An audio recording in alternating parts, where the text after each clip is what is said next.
exciting and new. Bernie Capel, what a treat to be Zooming with you all the way into your Los Angeles home. And I call Australia home. You are celebrating 60 fabulous years in showbiz. Can you believe that? It's hard to believe, but when I look at my bank account, I believe it thoroughly.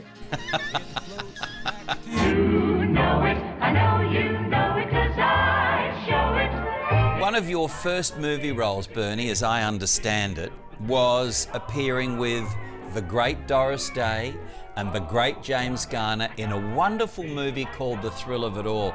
Now, did you literally have to pinch yourself being on a soundstage with those legends? Well, yes. Doris Day especially, she with this gorgeous voice, and later on I found out that she just walked into acting without, and I asked her, did you take acting lessons? No one in the world has ever done that, ever. Gloria.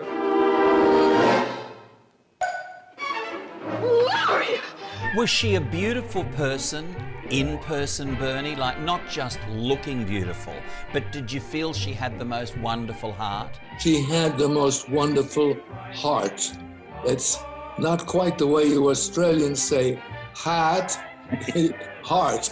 She loved doggies, she loved people, and it was though she was a hostess who made sure that everyone at her party had a good time and was comfortable. That's how she was.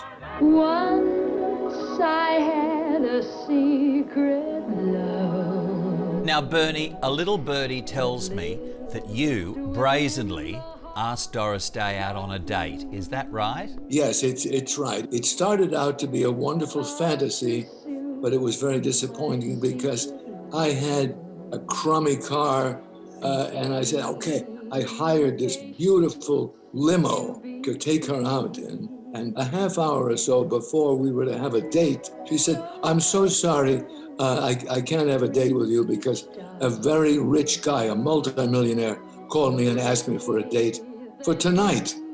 I was so disappointed. He was probably broke, and he probably took her to some hot dog stand or something.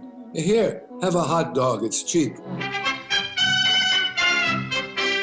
You know, Bernie, you appeared in virtually all the shows going, from The Flying Nun to My Favourite Martian to The Streets of San Francisco, Room 222.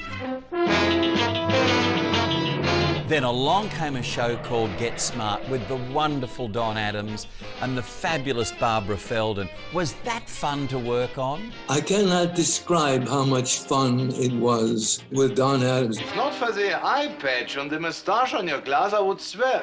On your glass, your eye makes me smart. So, Bernie, when you think of that character of Siegfried, I mean, he was extraordinary, and to this day, people still figure him as one of the highlights of Get Smart. Is it true your accent actually was borrowed from your Austrian shrink? Uh-oh, it's out now. But let me tell you this. He helped me in so many ways. I was a little on the chunky side, and he said, Mr. Capel, we have an appointment in Bel Air this afternoon. He took me up for my first tennis lesson. But to think, for those who loved you on Get Smart, that wonderful accent came back to your Austrian shrink, eh? Absolutely. I stole it from him.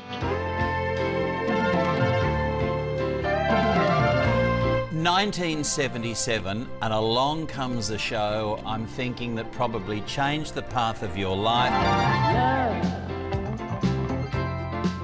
Love exciting and new. It was called The Love Boat. You played the Doctor, and you appeared in every single one of those episodes. You're going to lose your job over one piece of paper? I read somewhere that to amp up your sexiness, you were asked to wear a hairpiece. Is that right? It's out now. Oh, no, not again. I can't keep my mouth shut. This is shocking. It was a phenomenal, undetectable hairpiece. And people found out about it, they said, no, come on. that couldn't be a hairpiece. It just looked so natural. Where is that hairpiece now? Did you keep it? Is it in a museum somewhere, in a box in your cabinet? We gave it a burial. It's somewhere in Forest Lawn right now. Oh no, with all of the greats of Hollywood. Working on a ship is the best duty there is. Getting better all the time. Bernie, talking about The Love Boat, it was a cast that genuinely seemed to love one another. Is that right? Well, that's acting. Of course, we were together for so many years. We had to like and love each other. But Gavin and I were the old folks of the I didn't want to say old farts because I wouldn't say that. How you doing, Captain? This is Dr. Bricker, our ship's doctor. Welcome aboard the Love Boat. The what?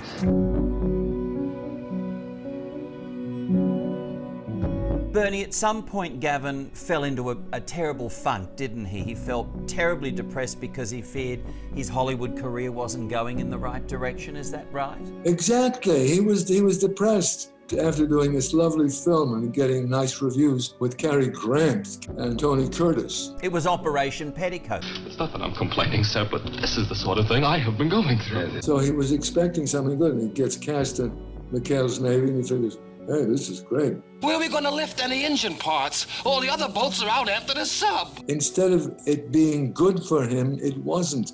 He was a bit overweight. They put him in the Universal back lot to block out the Black Tower where the executives were. And he quit the show. He said, I'd like to be released. Let me out. I know that you remained great friends right up until the end. Did you know that he'd been unwell? Yes, because here we get reruns on Sunday night, and we'd always talk about it. This is what we were like 40 years ago. And he said, oh, you were so wonderful. And I said, and you had this romance with this young Polynesian girl. And it's a very happy memory. And then the last couple of weeks, I called, and his wife, they were in an assisted living place. And she said, he's hallucinating. He's not well. But he lived to be 90, and he was kind and generous till the very end.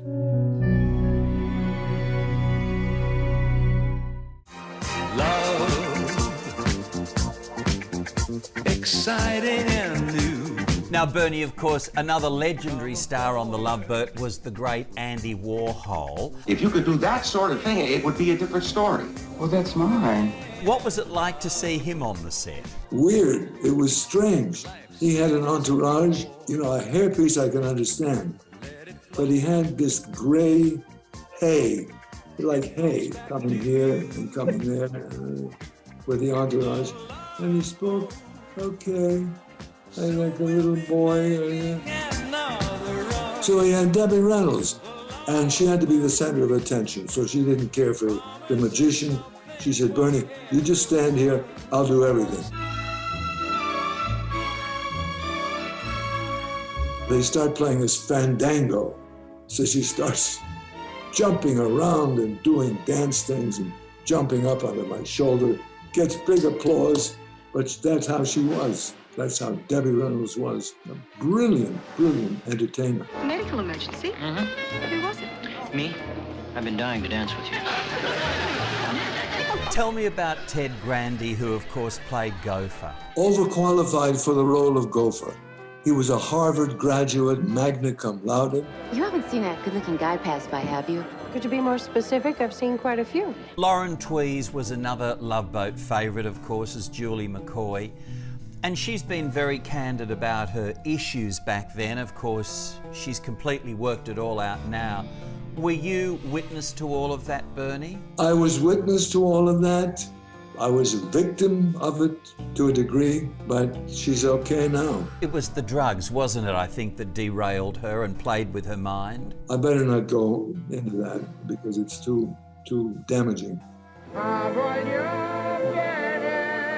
Now, I want you just to hold on to something firm, Bernie, because I'm about to ask you about the great Shelley Winters. Apparently, she was a nightmare. I would not use the word great. Grating, maybe. It was a huge pain in the ass. Let me be there in your morning, let me be there in your night. On the flip side was the wonderful Florence Henderson, who seemed to be on the Love Boat every other week. Florence and I had a special relationship. Are there many single girls on this cruise? We do get quite a few. Good. I may need your help. I want to find one for my husband. But she was marvelous. She had hosted the Johnny Carson show a number of times. Brilliant comedian. And she also left us. I've always said, magical things happen on the Love Boat. Bernie, why did the Love Boat end? It seemed that audiences were still loving it right till the very last episode. Dear boy, it went on for 13 years. That's more than enough. Well, you obviously have beautiful memories of your 13 seasons with the Love Boat, with or without his hairpiece. Do you think there's ever a chance that you might do some fabulous memoir? Your stories would literally burn the pages. I've written down some of these interesting stories. I haven't put it all together yet, but it's just a compendium of so many things before Love Boat, all of these other shows, and the people I ran into. Bernie, seriously, it's been great fun, and I hope that we see you back in Australia very soon. Bring me back for an autograph show, for something, so I can see my Aussie friends again.